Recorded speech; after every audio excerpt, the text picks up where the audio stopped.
Hello दोस्तों, मैं हूं नीरज और आप देख रहे हैं स्टडी कॉमर्स। और आज हम इस वीडियो में डेप्रिसिएशन से रिलेटेड न्यूमेरिकल क्वेश्चन डिस्कस करने वाले हैं। ये है पार्ट 1। आप हमारे लेक्चर के पीडीएफ भी डाउनलोड कर सकते हैं। सिर्फ आपको टेलीग्राम ज्वाइन करना है। टेलीग्राम का लिंक आपको डिस्क्रिप्शन में मिल जाएगा, या फिर आप इस दिए गए क्यूआर कोड को स्कैन करके भी हमें ज्वाइन कर सकते हैं और फ्री पीडीएफ डाउनलोड कर सकते हैं। इस वीडियो में हम डेप्रिसिएशन से रिलेटेड कुछ न्यूमेरिकल क्वेश्चन प्रैक्टिस करेंगे। मैंने बोला प्रैक्टिस करेंगे, यानी मैं और आप दोनों न्यूमेरिकल को हम सॉल्व करने की कोशिश करेंगे। आप कॉपी पेन निकाल लो और मेरे साथ साथ न्यूमेरिकल क्वेश्चन सॉल्व करो। इस वीडियो में मैंने डेप्रिसिएशन से रिलेटेड टोटल 10 न्यूमेरिकल क्वेश्चन रखा है। तो अगर आप 10 में से 9 क्वेश्चन सही सही सॉल्व कर लेते हो तो आप समझ लेना कि आपको डेप्रिसिएशन की जो बेसिक्स है वो अच्छे से आता है। अगर 9 से कम आप सॉल्व करते हो तो आपको डेप्रिसिएशन वापस से पढ़ने की ज़रूरत है। ये चीज़ आप समझ लेना। तो सबसे पहले क्वेश्चन पढ़ते हैं। आप खुद से सॉल्व करना, नहीं सॉल्व होगा तब आप एक्सप्लेनेशन देखना, अदरवाइज भी आप देख सकते हो वीडियो। तो आइए क्वेश्चन पढ़ते हैं। फर्स्ट क्वेश्चन कह रहा है, if the original cost of machine is ₹1,26,000। एक मशीन है, उसकी लागत है 1,26,000। It's scrap value is ₹6,000। जो उसकी स्क्रैप वैल्यू है, जिसे हम रेसिडुअल वैल्यू भी कहते हैं, वो 6,000 है। And depreciation rate is 10% per annum. Depreciation का जो रेट है वो है 10% प्रति वर्ष। What will be the amount of depreciation for the second year by using WDV method? तो आपसे डेप्रिसिएशन का अमाउंट पूछा है। क्वेश्चन में हमेशा ध्यान रखना कि डेप्रिसिएशन का आपसे अमाउंट पूछ रहा है कि रेट पूछ रहा है। ये चीज़ें ध्यान रखने वाली बात है, क्योंकि कई बार हम अमाउंट देखते हैं और एग्जाम में आपसे रेट पूछ लेता है। तो यहाँ पे क्वेश्चन में अमाउंट पूछा है डेप्रिसिएशन का और सेकेंड ईयर का पूछा है। और मेथड कौन सा है? WDV, यानी written down value. Written down value में क्या होता है कि एसेट की जो वैल्यू होती है वो घटती जाती है। एक बार ऑप्शन देख लेते हैं। क्या ये डिप्रिसिएशन होगा 10,700, 10,900, 10,800 या फिर 16,900? तो सॉल्व करने की कोशिश करते हैं। डिप्रिसिएशन का फॉर्मूला ये देखिए, अमाउंट का ये फॉर्मूला है। डिप्रिसिएशन अमाउंट का फॉर्मूला क्या होता है? Cost of asset minus scrap value.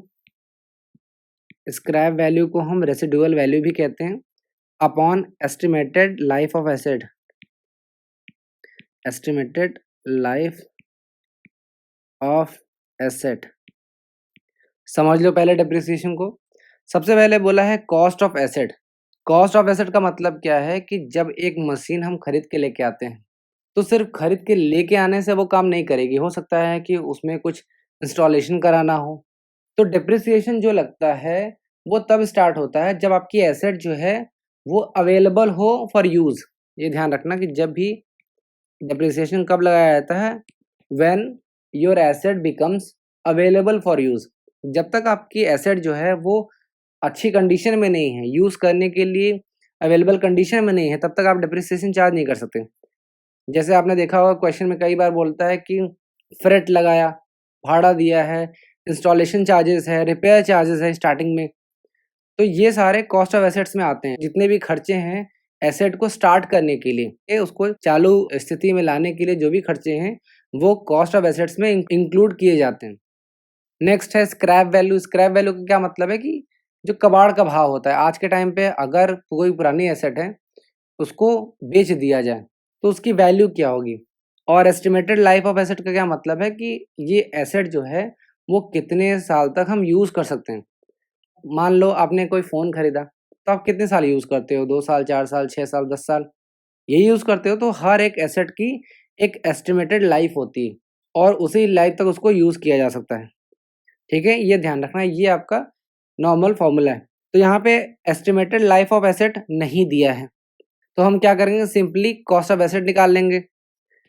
1,26,000 की एसेट थी और स्क्रैप वैल्यू कितना था? 6,000। टोटल कितना हो गया? 1,20,000। अब इस पे आपको डेप्रिसिएशन लगाना है रिटन डाउन वैल्यू से। तो फर्स्ट ईयर का डेप्रिसिएशन लगा लेते हैं। एसेट की कॉस्ट कितनी है? 1,20,000 इंटू 10%। एक जीरो से एक जीरो यहाँ गया, एक जीरो से एक जीरो यहाँ, यानी पहले साल का जो डिप्रिसिएशन आ गया वो कितना आ गया 12,000। सेकेंड ईयर का डिप्रिसिएशन कैलकुलेट कर लेते हैं। 1,20,000 एसेट की वैल्यू थी। अब हमें ये 12,000 डिप्रिसिएशन माइनस करना होगा, यानी डिप्रिसिएटेड वैल्यू निकालनी होगी, तब जाके हम कैलकुलेट कर सकते हैं। तो यहाँ 000 हो जाएगा, 10 में से 2 गया 8, 1,08,000। अब इस पे हम क्या करेंगे, 10% लगाएंगे, तो क्या हो गया 10,800। ये आपका डिप्रिसिएशन का अमाउंट आ गया फॉर द सेकेंड ईयर। और मेथड क्या है, written down value. Written down value में क्या होता है, हम एसेट की वैल्यू को हर साल कम करते जाते हैं। जैसे पहले साल हमने देखा कि 1,20,000 थी, दूसरे साल कितना हो गया 1,08,000 हो गया। उम्मीद है आपको ये समझ में आया होगा। तो फर्स्ट का करेक्ट आंसर हो जाएगा सी, 10,800। अब बढ़ते हैं आगे। नेक्स्ट क्वेश्चन कह रहा है on using reducing balance method. ये भी रिटन डाउन वैल्यू मेथड ही है, अलग नाम से इसको जानते हैं। On an asset of ₹20,000 eight the rate of 10% per annum, depreciation for the third year will be. तीसरे साल का डेप्रिसिएशन क्या होगा। सेम पैटर्न पे क्वेश्चन है, एक बार ऑप्शन देख लेते हैं। क्या ये 1622 होगा, 1620 होगा, 1800 होगा या फिर 2000 होगा। तो डायरेक्ट निकाल लेते हैं फर्स्ट ईयर का डेप्रिसिएशन अमाउंट। ध्यान रखना कि यहाँ पे डेप्रिसिएशन का अमाउंट पूछ रहा है। तो फर्स्ट ईयर कितना है, एसेट की वैल्यू क्या है 20,000, रेट ऑफ डेप्रिसिएशन कितना है 10%, तो डेप्रिसिएशन पहले साल का कितना हो जाएगा 2000। सेकेंड ईयर का कैलकुलेट कर लेते हैं, 20,000 माइनस 2,000, 18,000 हो जाएगा। 18,000 का 10% करेंगे तो 1,800 हो जाएगा। थर्ड ईयर का कैलकुलेट कर लेते हैं, 18,000 माइनस 1,800, तो 0 0, 10 में से 8 गया 2, 7 में से 16,200, इसका 10% निकाल लेंगे 1620। ये आपका थर्ड ईयर का डेप्रिसिएशन अमाउंट आ जाएगा। तो सेकंड का करेक्ट आंसर हो जाएगा बी। अब आइए नेक्स्ट क्वेश्चन देखते हैं। The original cost of an asset is ₹4,15,000। एक एसेट की जो कॉस्ट है वो 4,15,000 है। The useful life of asset is 20 years. जो एसेट की लाइफ है वो 20 ईयर्स है, यानी वो 20 साल तक यूज की जा सकती है। And it's scrap value is ₹65,000। अगर वो 20 साल बाद उसे बेचा जाए तो उसे 65,000 में बेचा जा सकता है। Depreciation amount per year will be. आपको बताना है कि डेप्रिसिएशन का अमाउंट क्या होगा हर साल। एक बार ऑप्शन देख लेते हैं, क्या ये 17,000 होगा, क्या ये 18,000 होगा, क्या ये 17,500 होगा या फिर ये 22,000 होगा। तो एक बार डेप्रिसिएशन का फॉर्मूला लिख लेते हैं। ये डेप्रिसिएशन अमाउंट निकालने का फॉर्मूला है। फॉर्मूला है cost of asset minus scrap value upon estimated life of asset. Cost of asset दे रखा है 4,15,000, स्क्रैप वैल्यू दे रखा है 65,000, एस्टिमेटेड लाइफ दे रखा है 20 साल। घटा देंगे तो 000, फिर 11 में से 6 गया 5, यहाँ पे 3 हो जाएगा। 3,50,000 डिवाइड बाय 2, 1 0 से 1 0 गया, 2 1 कम 2, 2 सत्ते 14,000, यानी आपका डिप्रिसिएशन पर ईयर कितना आ गया 17,500। ये डिप्रिसिएशन का अमाउंट कैलकुलेट हो गया। तो थर्ड का करेक्ट आंसर हो जाएगा सी, 17,500। अब आइए नेक्स्ट क्वेश्चन देखते हैं। An asset was purchase for ₹50,000। एक एसेट को 50,000 में परचेज किया गया। And the SLM method was use to calculate depreciation. ये है स्ट्रेट लाइन मेथड। क्वेश्चन में कह रहा है आपको कि आपको स्ट्रेट लाइन मेथड है डिप्रिसिएशन का, उसको यूज करना है। The useful life of an asset is 10 years, जो यूजफुल लाइफ है एसेट की वो 10 साल है। And residual value is ₹10,000। The rate of depreciation will be, आपसे डिप्रिसिएशन का रेट पूछ लिया है। एक बार ऑप्शन देख लेते हैं, क्या ये 18% होगा, क्या ये 8% होगा, क्या ये 26% होगा, या फिर ये 10% होगा। तो डिप्रिसिएशन का रेट का फॉर्मूला, रेट निकालने का जो फॉर्मूला है वो आप नोट कर लीजिए। Depreciation amount upon cost of asset into 100, ये डिप्रिसिएशन के रेट निकालने का फॉर्मूला है। तो सबसे पहले आपको डिप्रिसिएशन अमाउंट चाहिए, तो डिप्रिसिएशन अमाउंट साइड में कैलकुलेट कर लेते हैं। डिप्रिसिएशन अमाउंट कैसे कैलकुलेट करेंगे, cost of asset minus scrap value upon estimated life of asset से। तो एसेट की जो कॉस्ट है वो कितनी है, 50,000। स्क्रैप वैल्यू कितना है, 10,000। तो एसेट की कॉस्ट कितनी आ जाएगी, 40,000। एस्टिमेटेड लाइफ कितना है, 10 साल। तो ये 0 से 0 कट कर देंगे तो कितना हो जाएगा, डेप्रिसिएशन अमाउंट कितना आ जाएगा, 4,000। तो डेप्रिसिएशन अमाउंट हमने ऊपर लिख लिया। कॉस्ट ऑफ एसेट भी हमने निकाल लिया, 50,000। यहाँ देखो एसेट की जो कॉस्ट है 50,000 है, यहाँ भी आपको दिया गया इंटू 100। तो 3 0 से 3 0 चला गया, 50 से कम 50, 50 दूना 100, तो 4 दूना 8, 8% जो है वो डिप्रिसिएशन का रेट आ गया। तो ये चीज़ आप ध्यान रखना क्वेश्चन में कि आपको क्वेश्चन में रेट पूछा है या अमाउंट पूछा है। जल्दीबाजी में आप सिर्फ डिप्रिसिएशन का अमाउंट मत कैलकुलेट कर लेना, क्योंकि यहाँ पे आप देखो मैंने 4,000 डिप्रिसिएशन का अमाउंट कैलकुलेट किया, लेकिन आपसे रेट क्वेश्चन में पूछ लिया है, तो ये चीज़ ध्यान रखना। तो फोर्थ का करेक्ट आंसर हो जाएगा बी, 8%। अब आइए नेक्स्ट क्वेश्चन देखते हैं।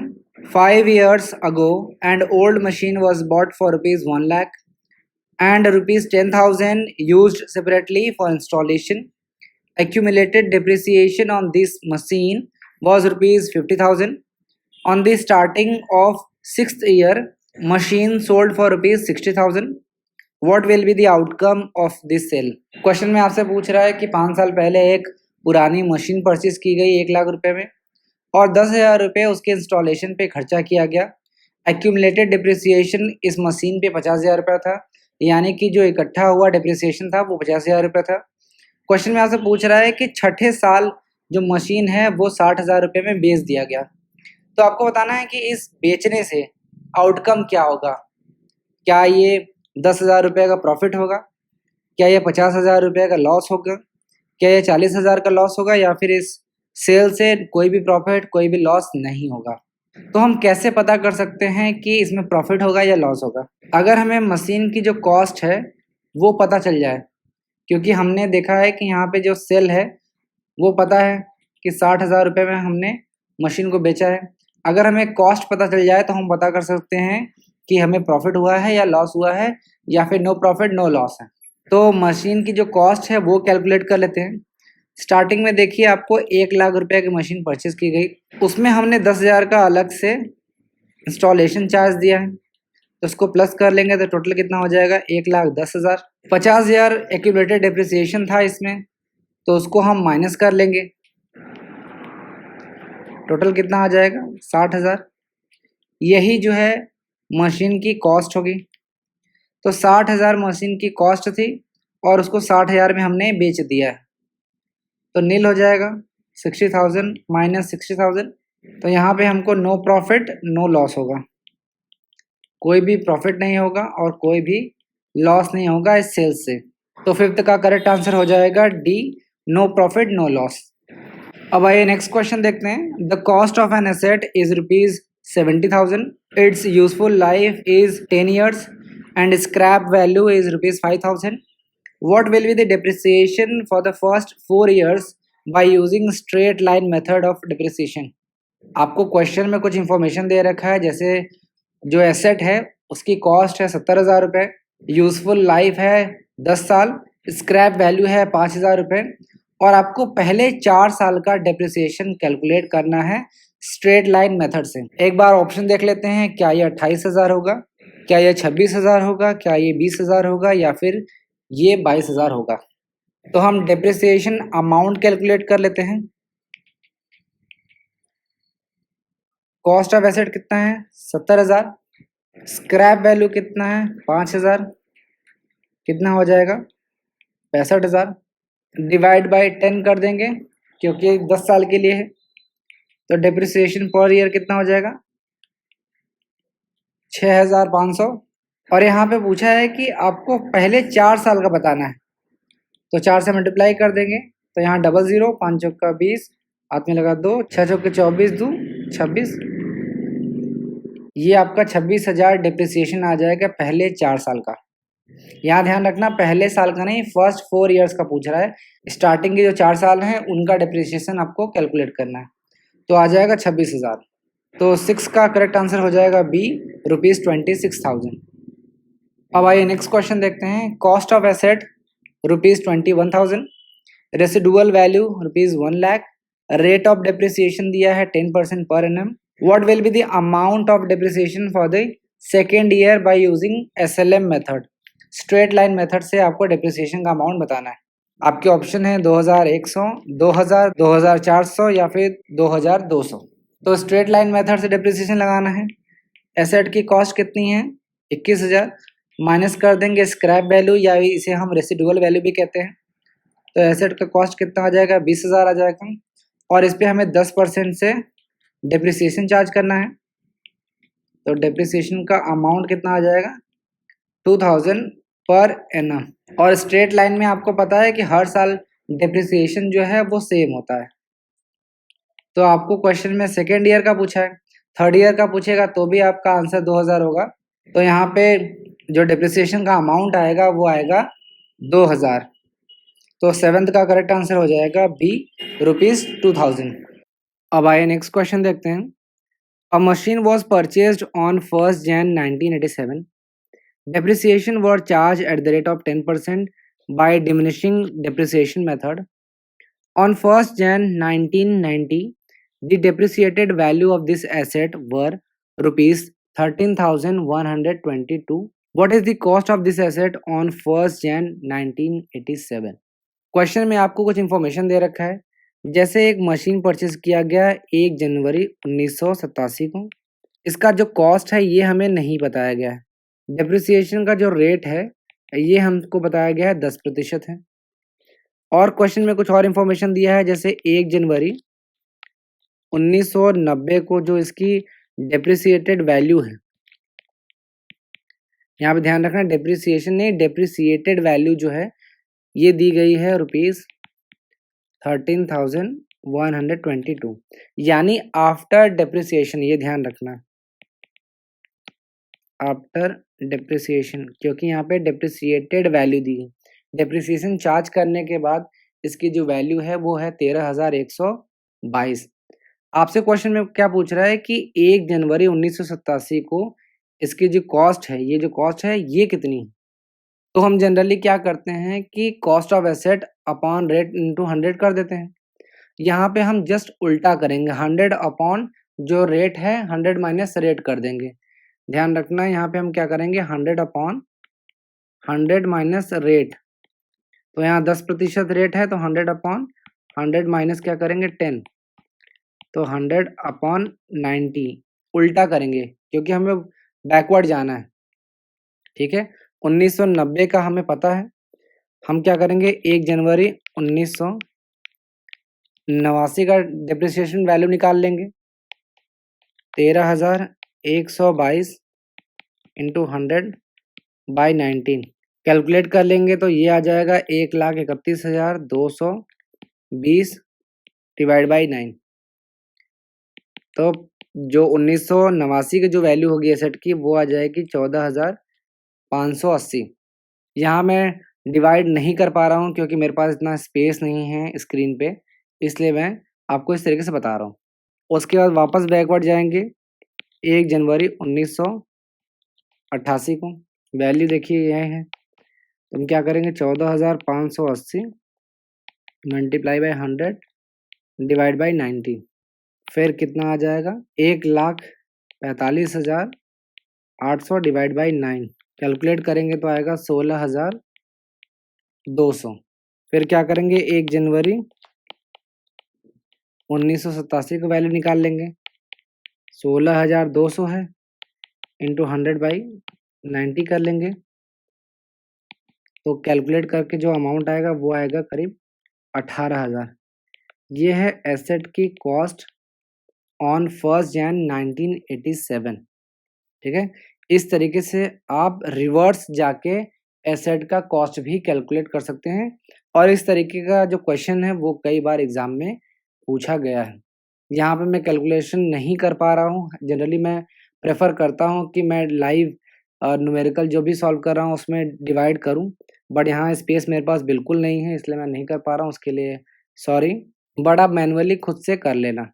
तो 8th का करेक्ट आंसर हो जाएगा सी, 18,000। अब आइए नेक्स्ट क्वेश्चन देखते हैं।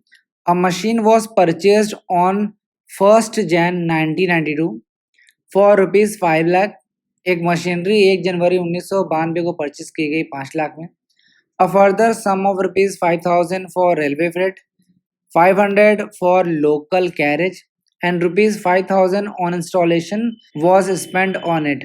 कुछ अदर एक्सपेंसेस भी किए गए हैं, जैसे 5,000 रुपये का रेलवे फ्रेट है, 500 रुपये का लोकल कैरेज दिया गया है और 5,000 रुपये इस मशीनरी को इंस्टॉल करने में लगाया गया है।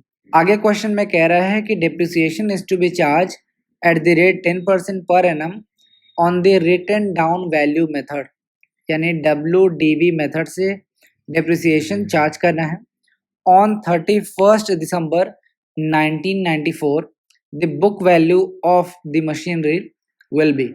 आपको बताना है कि 31 दिसंबर 1994 को इस मशीनरी की बुक वैल्यू क्या होगी। एक बार ऑप्शन देख लेते हैं। क्या ये 3,64,500 होगा, क्या ये 3,68,145 होगा, या फिर क्या ये 3,50,000 होगा, या फिर 3,72,154। तो सबसे पहले एसेट की कॉस्ट देख लेते हैं। हमने देखा है कि 1 जनवरी 1992 को एसेट की कॉस्ट कितनी थी, 5 लाख। इसमें कुछ अदर एक्सपेंसेस किए गए हैं, जैसे 5,000 का रेलवे फ्रेट, 500 रुपये का लोकल कैरेज और 5,000 का आपने देखा इंस्टॉलेशन चार्जेस हैं।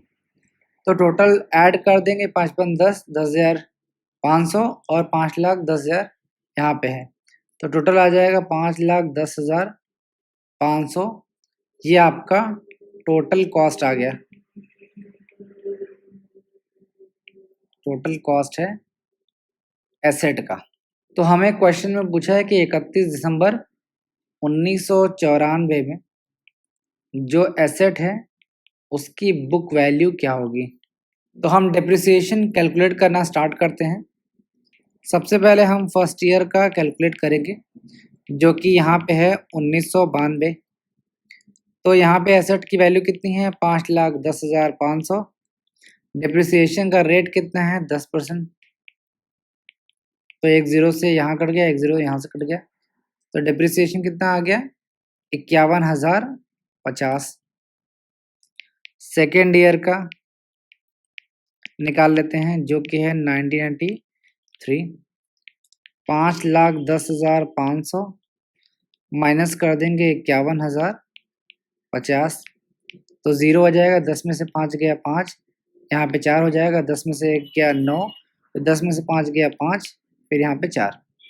इसका हम 10% निकाल लेंगे, तो 10% कितना होगा, 45,945। इसी तरीके से हम थर्ड ईयर का भी डिप्रिसिएशन चार्ज कर लेंगे 1994। तो 4,59,450 में से माइनस कर देंगे 45,945, माइनस करेंगे। 10 में से 5 गया तो 5, फिर में 4 में से 4 गया 0, 14 में से 9 गया 5, फिर 8 में से 5 गया 3, फिर 5 में से 4 गया 1, 4। 4,13,505। इसका 10% निकालेंगे, तो 1 0 से 1 0 गया। कैलकुलेट कर लेंगे तो कितना आएगा, 41,350। 50.5, या इसको हम राउंड फिगर में भी ले सकते हैं 41,351। ये आपका डेप्रिसिएशन का अमाउंट है। लेकिन हमें क्वेश्चन में क्या पूछा है, बुक वैल्यू पूछा है। तो बुक वैल्यू कैसे निकालेंगे, 4,13,505। यहाँ पे देखो ये वैल्यू है 1994 में। यहाँ पे डिप्रिसिएशन घटा देंगे तो जो वैल्यू आएगी वो हमारी बुक वैल्यू आ जाएगी 41,351।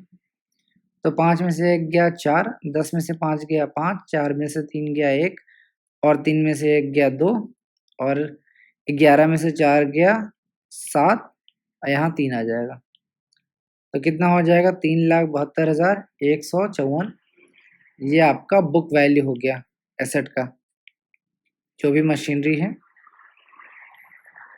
उसका जो बुक वैल्यू है वो आ गया 3,72,154। तो 9th का करेक्ट आंसर हो जाएगा डी, 3,72,154। ये आपका करेक्ट आंसर आ गया। उम्मीद है आपको ये क्वेश्चन अच्छी तरीके से समझ में आया होगा। अब आइए आज का लास्ट क्वेश्चन देखते हैं। The estimated life of a machine costing ₹9 lakh is 9 years. The firm follows the sum of year digit method of depreciation. The amount of depreciation provision on the machine in the 6th year of its life will be. Question में आपको बोल रहा है कि एक जो machine है उसकी कॉस्ट है 9 लाख रुपए और एस्टिमेटेड लाइफ क्या है वो 9 years है, और फॉर्म जो है वो डिप्रिसिएशन का जो मेथड है वो यूज़ करती है सम ऑफ ईयर डिजिट मेथड। आपको छठे साल का, यहाँ पे ध्यान रखना, छठे साल का डिप्रिसिएशन बताना है। एक बार ऑप्शन देख लेते हैं, क्या ये 40,000 होगा, क्या ये 60,000 होगा, या फिर ये 80,000 होगा, या फिर ये 90,000 होगा। ये बहुत इंपॉर्टेंट मेथड है, इस पे मैंने पहले एक क्वेश्चन कराया हुआ है, तो जिसने वो वीडियो देखा होगा वो इस क्वेश्चन को बहुत आसानी से कर सकता है। फिर भी मैं यहाँ पे आपको बता दे रहा हूँ। Depreciation for the 6th year is equal to, formula लिख लेते हैं पहले, cost of asset minus scrap value, या फिर इसे हम साल्वेज वैल्यू भी कहते हैं, into year upon sum of years. यहाँ पे ईयर पे आप स्टार मार्क कर लेना क्योंकि ये ईयर कैलकुलेट करना इंपॉर्टेंट है। तो कॉस्ट ऑफ एसेट आपको दे रखा है 9 लाख, ईयर अभी आपको कैलकुलेट करना है, सम ऑफ ईयर कैलकुलेट कर लेते हैं। यहाँ पे देखो आपको यूजफुल लाइफ दिया है 9 साल, तो उसको आप टोटल कर लोगे। कैसे लिखेंगे हम, 9, 8, 7, 6, 5, 4, 3, 2, 1। इस तरीके से जो भी आपको यूजफुल लाइफ दिया है उसे आप रिवर्स कर दो। जैसे 7 दिया है तो 7, 6, 5, 4, 3, 2, 1। अगर 3 दिया है तो 3, 2, 1। यहाँ पे 9 दिया है तो हमने उल्टा कर लिया है, 9, 8, 7, 6, 5, 4, 3, 2, 1। अब इसको जोड़ लेते हैं, 8, 8, 16, 1, 17, 17, 7 कितना होता है 24, 24, 36, 30, 5, 35, 35, 5, 39, 39, 3, 42, 42, 2, 44, 1, 45। तो सम ऑफ ईयर कितना निकल गया 45। अब यहाँ पे ईयर कैसे कैलकुलेट करते हैं ये ध्यान रखो। यहाँ पे पूछा है कि छठे साल आपको डिप्रिसिएशन बताना है, तो जिस सीक्वेंस में आपने लिखा है उसी को आप रैंक कर दो बस, first, second, third, fourth, fifth, sixth. तो यही आपको पूछा है 6th ईयर का। तो 6th ईयर का जो ईयर लिखेंगे हम वो लिखेंगे 4। सपोज कर लो कि यहाँ पे आपको तीसरे साल का पूछता है, तो ये फर्स्ट ईयर हो गया, ये सेकेंड ईयर हो गया, ये थर्ड ईयर। तो थर्ड ईयर में 7 जो है वो आपका ईयर में आ जाएगा। तो यहाँ पे 6th ईयर में हमने 4 लिख दिया क्योंकि 4 रैंक में आया हुआ है, और डिवाइड कर लेंगे, 9 1 जा 9, 9 5 जा 45, 20,000 मल्टीप्लाई कर लेंगे तो आ जाएगा 80,000। यही आपका डिप्रिसिएशन अमाउंट आ जाएगा। तो 10th का करेक्ट आंसर हो जाएगा सी, ₹80,000। अगर आपको अभी भी कोई डाउट है तो आप हमें व्हाट्सएप पे कांटेक्ट कर सकते हैं। हमारा नंबर है 7317240017। आप चाहें तो आप कमेंट बॉक्स में भी हमें अपनी क्वेरीज पूछ सकते हैं। तो ये था डिप्रिसिएशन पे कुछ इंपॉर्टेंट न्यूमेरिकल उम्मीद है आपको पसंद आया होगा। Thank you.